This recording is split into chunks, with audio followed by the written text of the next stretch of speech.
pretty exciting of who we have today, and I know I'm excited. It's been awesome to learn from these guys, to work with these guys, and we've actively been working on some really cool projects here at Austin Christian, and y'all are going to get to see some of that very soon. So we're just honored that y'all are here, and we think the world of y'all. And I know, as somebody who has watched Nike and Elevation from afar, and what's interesting about the two is Elevation and Nike are very similar. They're almost parallels in two different worlds. And I know some people in here want to go into the ministry realm, and obviously Elevation is represented, but we also have people that want to go into the business world. And Nike being the forefront leader of all things culture and design in that space is really cool to have. So thank y'all so much. And I think both of y'all, I mean, obviously have led at a high level, led creative teams for two of the top brands in the world. It's one thing for us to talk about Austin Christian. It's one thing to talk about what we see for the future here, but it's another thing whenever you have the best leaders in the world that are talking about it. And so I'd love to just ask what y'all think in terms of what are you seeing for Austin Christian? What do you see for the future? What has been special about working with the team and what's to come? The recruiting culture, I guess, is one of the things. So you guys as the team that Connor and his team have gone out and got, that is special and unique. Most of the times you guys as students are going and applying for schools that you have 3 or 4 that you're interested in, and most of the time the staff aren't taking the attention to detail to get to know you, bring you into the school. So that's something that's unique that I've been noticing. Yeah, that's great. Yeah. One of the things that so I'm a big believer in talking about people to their face, what I say behind their back. I talked about you behind your back last night to my wife, and I was telling her that that God is really God is moving and doing something fierce with ACU. It is incredible to see, even in its not even in the first inning. This is the foundation, and you guys are a part of it. But the foundation that you guys are able to build on, and just hearing the stories after story after story about how Father has prepared the way for you guys through the building, through the people, through each one of your journeys. There's just no doubt. It's everywhere you look, you see God's fingerprint, and you see the legacy and the impact of His move before you. And to be able to walk in that, to be able to walk in that confidence and walk in that freedom is not only empowering, it's invigorating. Yeah. And so when I say God's doing something fierce through you guys, and He's setting up something fierce through you guys, I mean it. So that's what I see. It's awesome. Yeah, one thing that we want to emphasize, even as you're sitting in this room, you may ask, why don't we always use this room? I mean, it is pretty cool, and the team definitely jumped through some hurdles to make sure that we can use it today. But I think one thing that I want this to embody is the process. You know, we talk about that a lot here.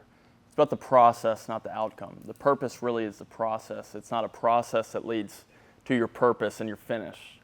And in the creative space, I think that you see that more than any other sphere of there's always something else that you can tweak. There's always something else that it's not quite perfect. And I've heard songwriters that are trying to perfect something and they never end up releasing the song, and they never end up releasing content and doing anything.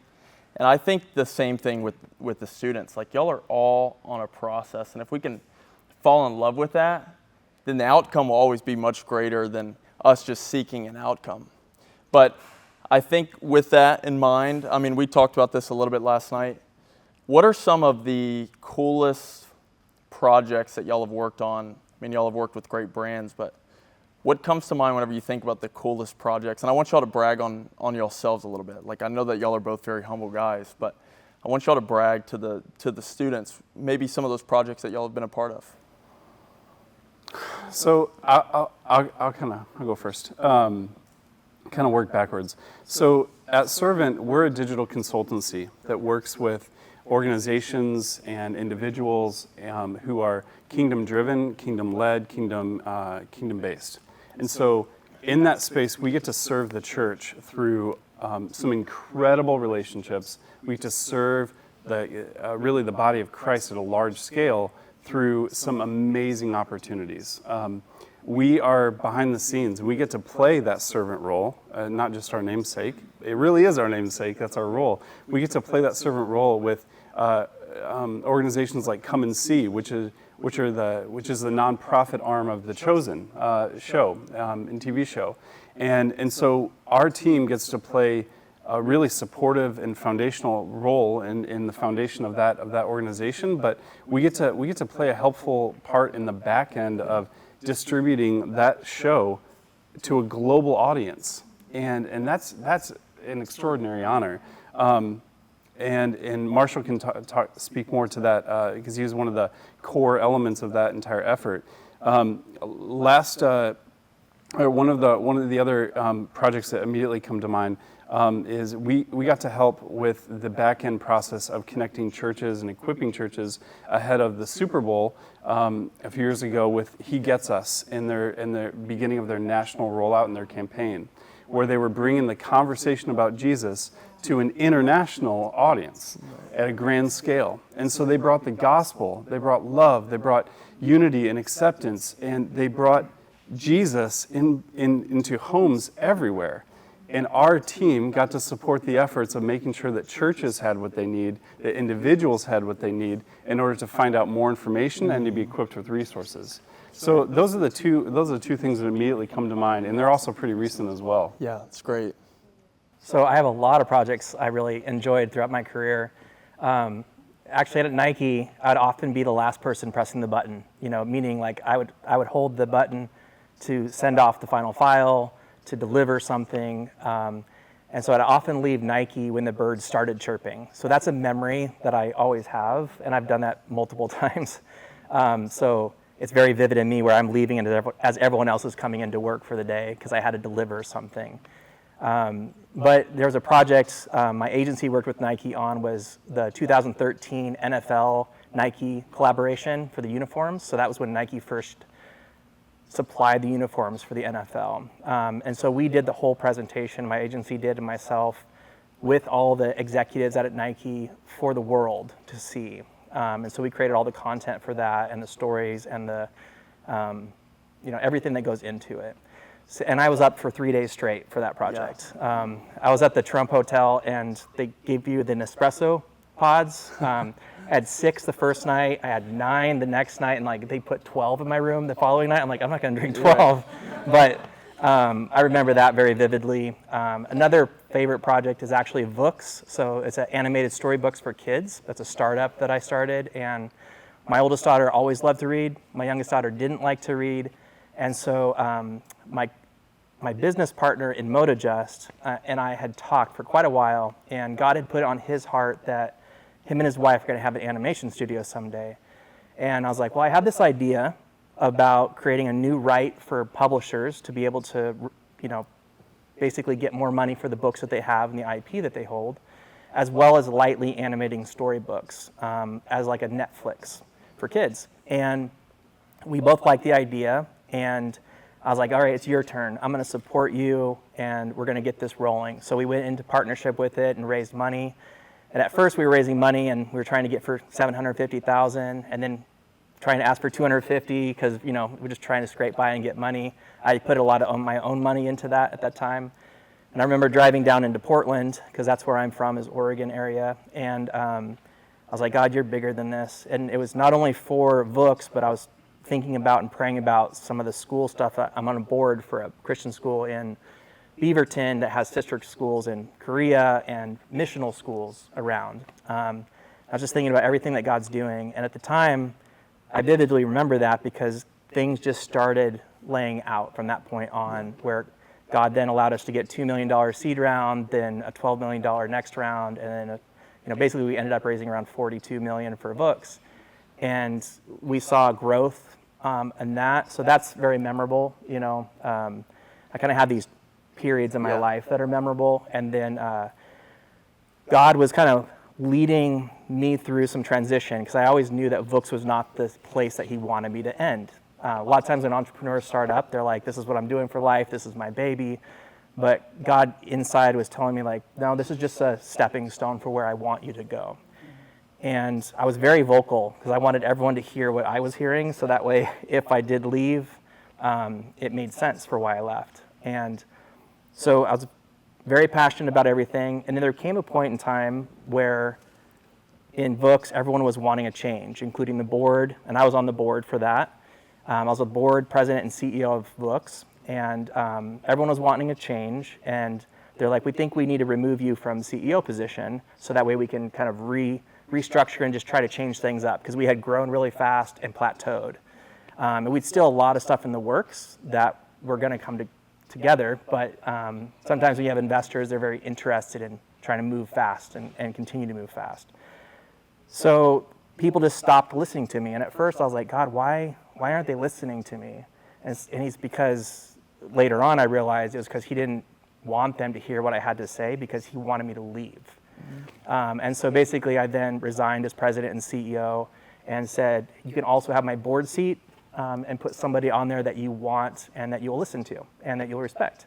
So I told the founder of Servant that story, Ben Elmore. We had been journeying for about 1 year together. I almost hired him for a project at Vooks.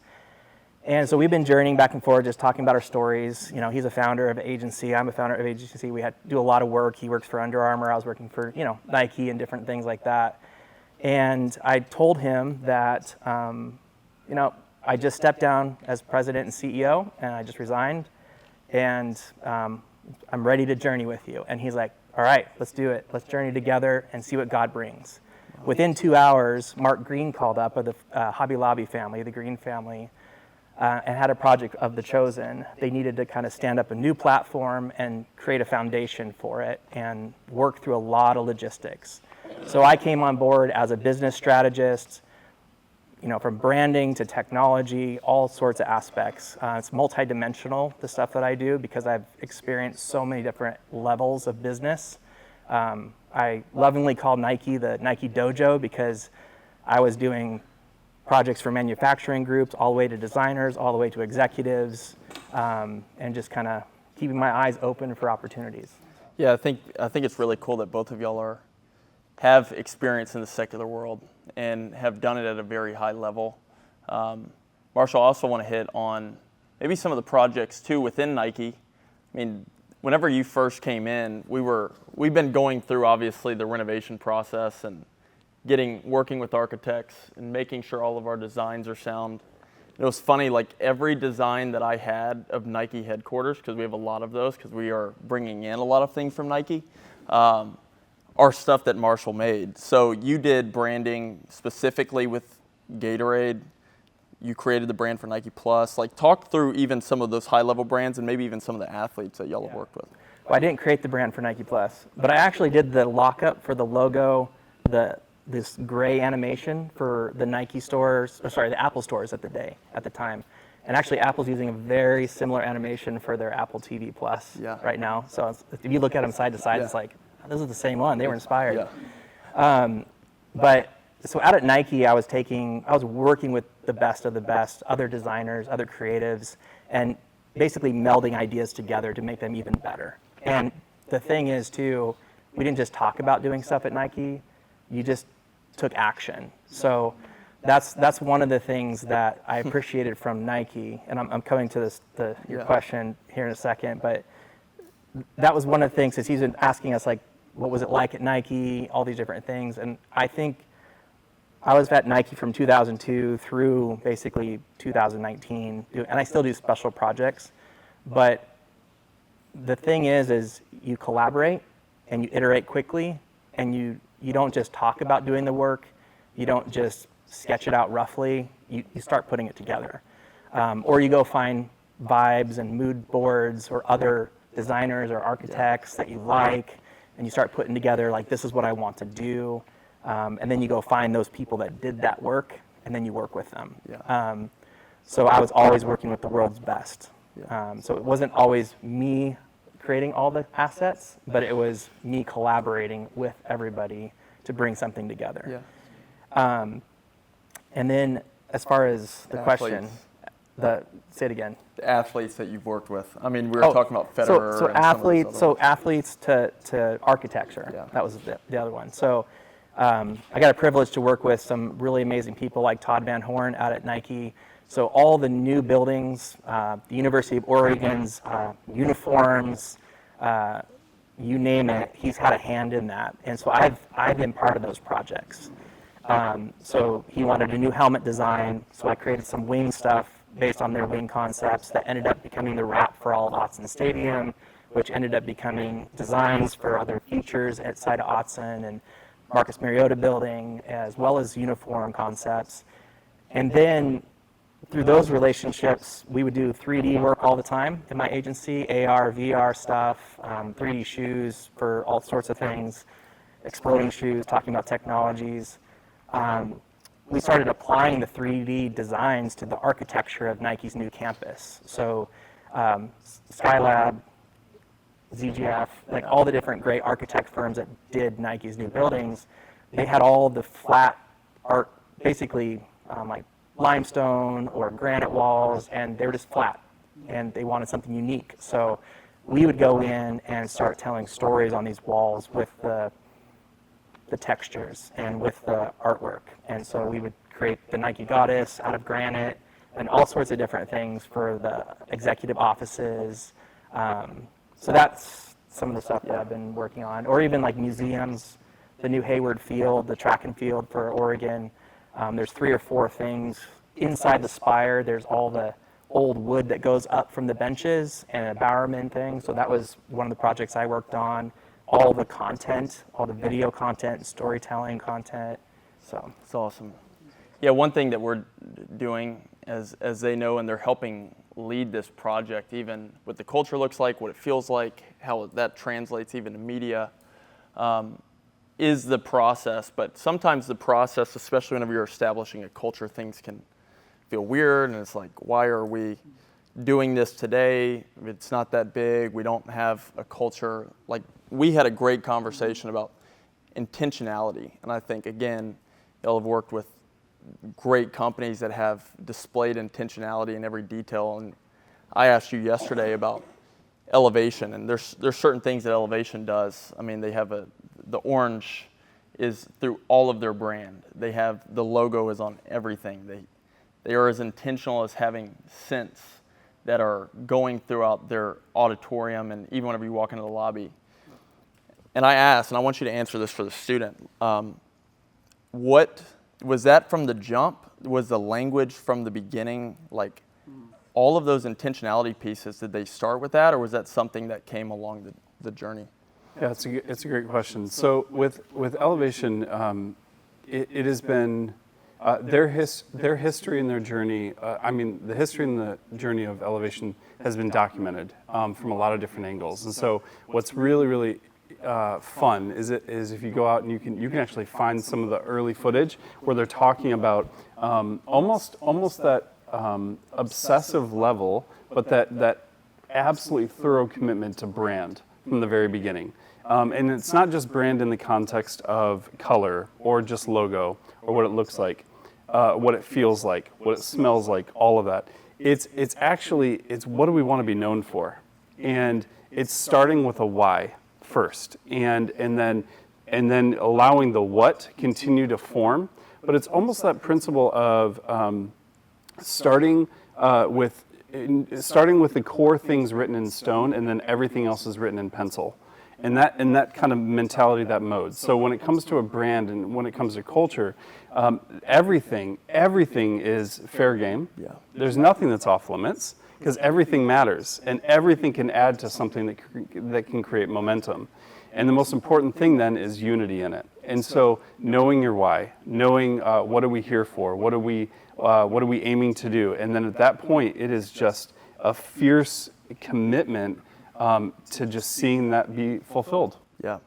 You know, we were talking about the 3-4-5 last week, and the 3-4-5 is our language. Our 3 C's are 4 core, and our 5 standards are performance. And sometimes that can feel like very granular. Like, talk about even elevation from a standpoint of language and the importance of language and instilling that into the culture that you're leading even the people that are a part of it, because we look at our students like staff. Yeah. I mean, you're an extension of the school. You're recruiting with us. You're building with us. This is what makes being a part of this journey really cool. How important is that language piece to what y'all were doing at Elevation? Yeah, it's absolutely critical. It's absolutely critical. Lexicon is absolutely critical. Unity in language is absolutely critical. And I'll also say what's even more critical than language and the culture and code and all of that is, I would say, is an awareness that you guys are actively part of it, like truly actively part of it. And just like he said, like this is on your shoulders, and you're part of it. You're actively in it. And this is the beginning. And I mentioned this earlier, but you guys, this isn't even the first inning. This is the foundation. Yeah. The future is going to be built on your shoulders. Yeah. And this is my first time on campus. This is the first time that I'm saying this out loud. Generations will be built upon what you are doing here today. Yeah. That's a responsibility. And I hope that you feel it. I hope that you sit in it. I hope that you pause in it. Because at that moment, the gravity of the future rests right here in the present. And therefore, when I say that language is critical, unity in code, in values, and what we want to be known for is so critical, because the future is going to be determined and shaped ultimately by you and your hands and your language today. It's Great. all on your shoulders. It's awesome. Talk about some of the intentionality pieces even at Nike and establishing that culture. I mean, obviously, if you've watched the movie Air that just came out recently, or read the book Shoe Dog, I mean, you can see it, but how did it feel whenever you were in the room? How was it to be an active participant in helping shape that culture at Nike? Yeah, I mean, the term "just do it" does carry over into the culture. There's also No Finish Line, which was an ad a long time ago in the 80s, and then it became just a mantra inside of it. Nike had mantras, so they would hold their Maxim awards and do all that kind of stuff, and all the employees understood what that meant. So everything they did had a lens that they looked through, which was creating amazing product for athletes. That's changed a little bit nowadays. They have some, fashion sense to them now, which is a little different. It's turned into a fashion brand and an athletic brand, but that core is there. And when I was on campus, there was an open door policy, which basically meant I can go talk to VPs, I can go talk to presidents, I can go talk to whoever I need to go talk to.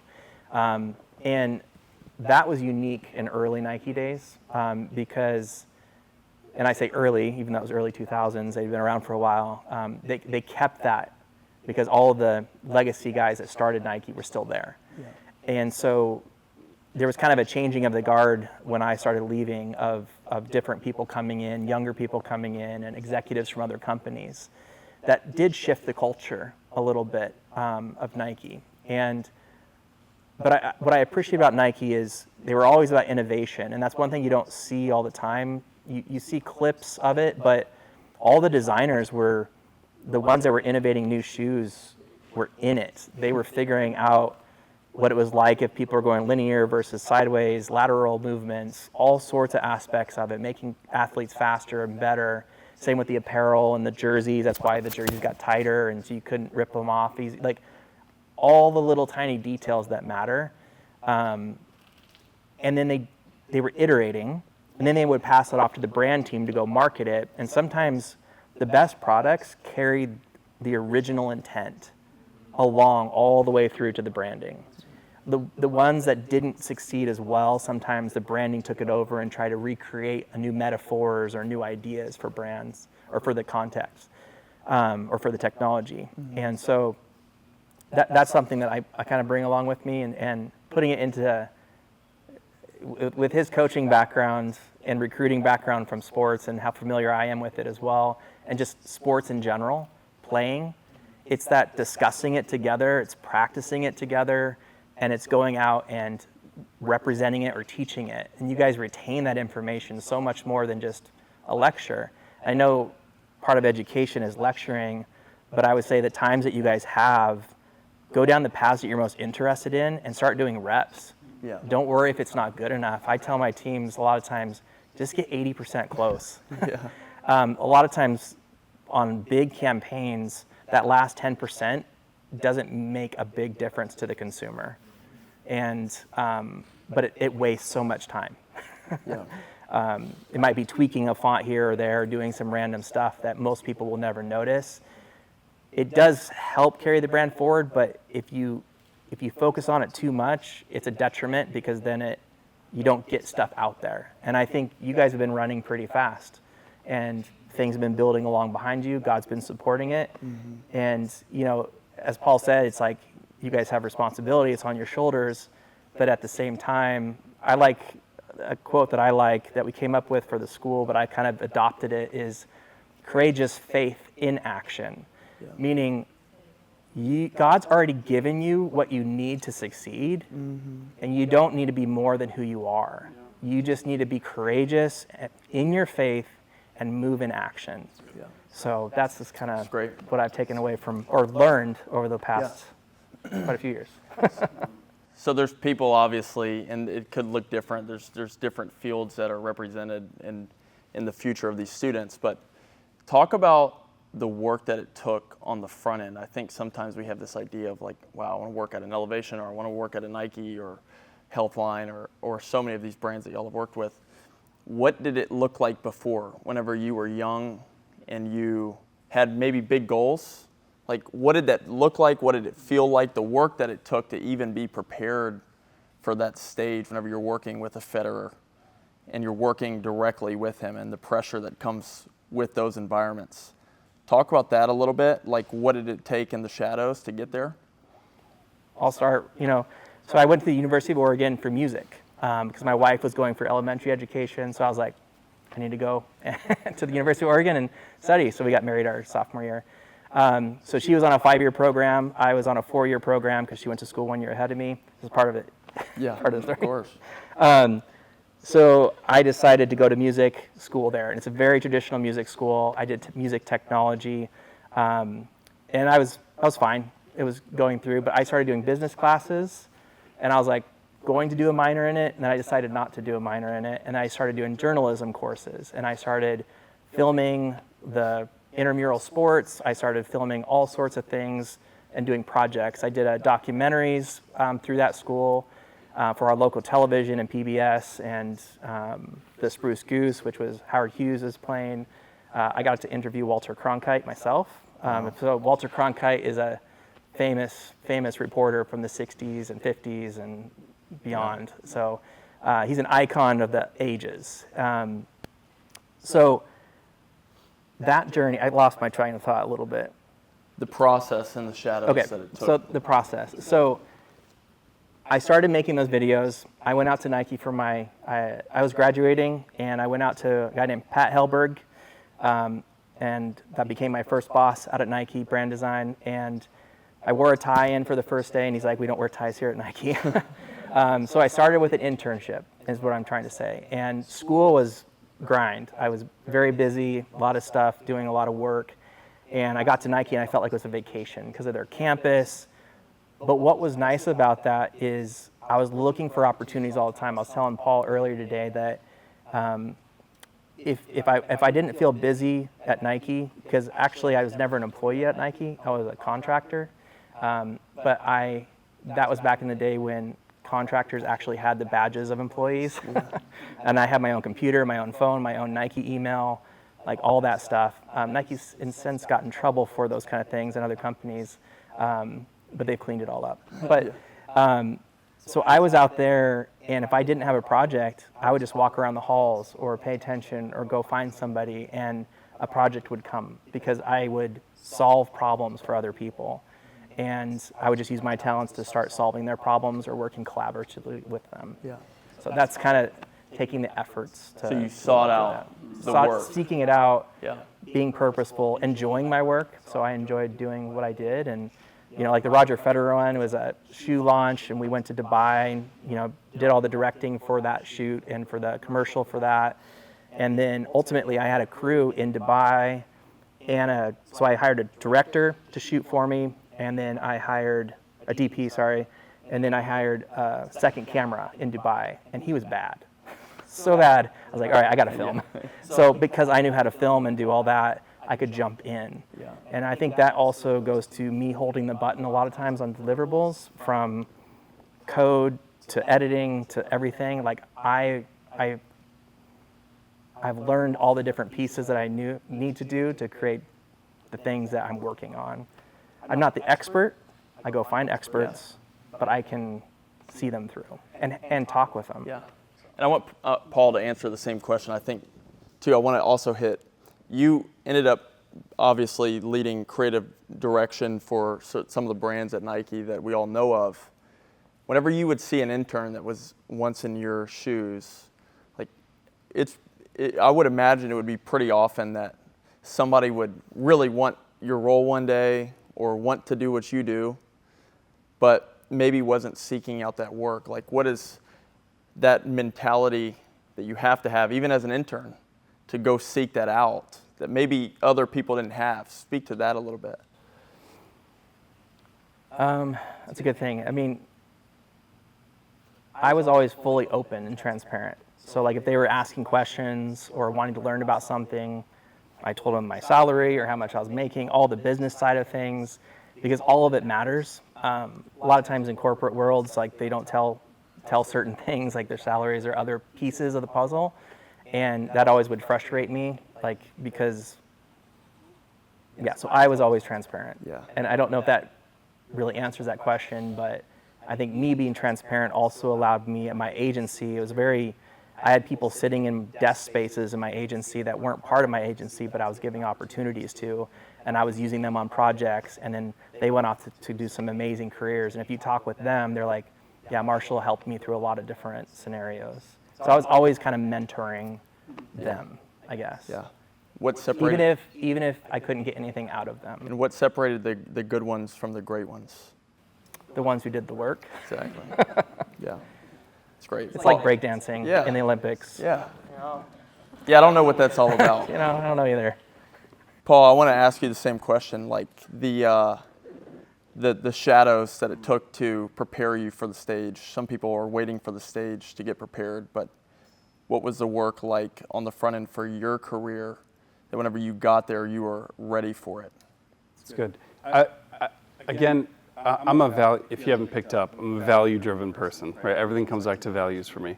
To answer that and to respond to that, I will go back to like this reaffirming identity. Like, know who you are as an intentional, beautiful creation of Father.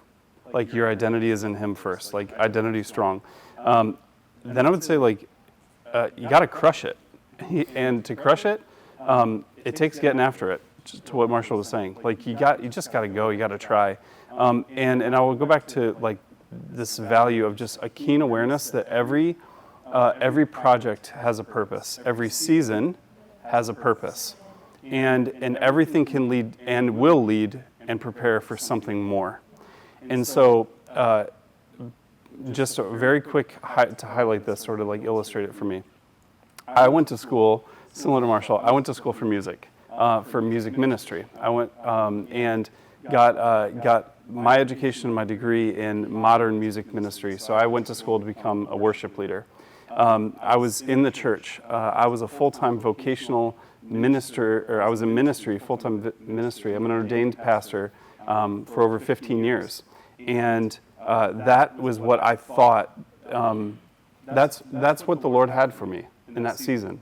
And that's what He gave me, that's where He placed me, that's where He was leading me. And that season prepared and eventually led to us being and serving at Elevation and serving and expanding the digital ministry and the digital responsibilities that we had with the ministry and Pastor Stephen Furtick's online presence as it was exponentially growing. But to go into that realm, that was preparation that then led to the realm of eventually working at Red Ventures or Healthline in digital marketing, where we went from, it's time to go, lights off. We're fine. Okay, all right. But But that journey, though, of preparation eventually then led to working with Healthline, where we were actively leveraging over 100 million unique users were visiting healthline.org on every single month. That's over 100 million individual people coming for a purpose to a website. And we had access to that much data, and we could launch tests, and we could improve the experience for an individual person that was an exponential and immediate. That season had lessons and learnings and skills, and everything was related, and it grew, and it prepared me for this season at Servant. And so every season has a purpose. Every project has a purpose. Don't stop moving and don't stop learning. That's the most important thing that I would say. Yeah. And we are about to wrap up, and we don't have a ton of time for Q&A because we're about to get to something else, and we have another surprise for the students. But I want to quickly wrap this up with, what would you say to your 18 to 24-year-old self, loving the church, wanting to do something great? Like, what would you say to the students in the room?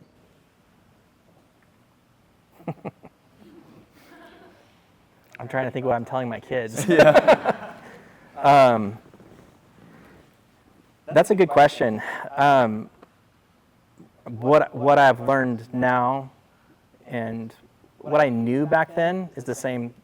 I knew these things back then, but I didn't realize how much it does matter. Is the journey God has you on sometimes feels like it's taking forever. Sometimes it feels like it goes fast for moments, or you're bored for moments. And enjoy the rest when you don't know what's going on. Because if you don't enjoy the rest, you get stressed out. It's like, oh, things aren't working out. And then yet the next day, God could provide. So it's that constant, and that's why I come back to that courageous faith in action, meaning it's constant faith that, okay, today nothing happened. I didn't move forward. I didn't work on anything today. No projects came in. My business didn't do anything. We didn't sell anything. And not be stressed out about it, because just be excellent in each day. It's great. It's awesome. It's great. Paul? So I am not a reader, and so that's an important caveat. But I would say that I wish that I had read a book when I was 18 called Experiencing God by Henry Blackaby. And if you're not familiar with it, it's a book, it's teaching, there's Bible studies built around it, but all of it boils down to a hunger and a pursuit, and also a knowledge that God is moving, and a hunger to position yourself to where God is moving, to be able to say yes, to be a part of it, and to be in the middle of it. And so I wish I'd read that early. I wish that I'd walked into my young adult and then my adult journey that I'm still in, that we're all in, with that keen awareness that God is moving, that there is purpose, and that if you don't see it today, don't stop moving. Just keep going. It'll all be okay. It'll all be okay. That's great.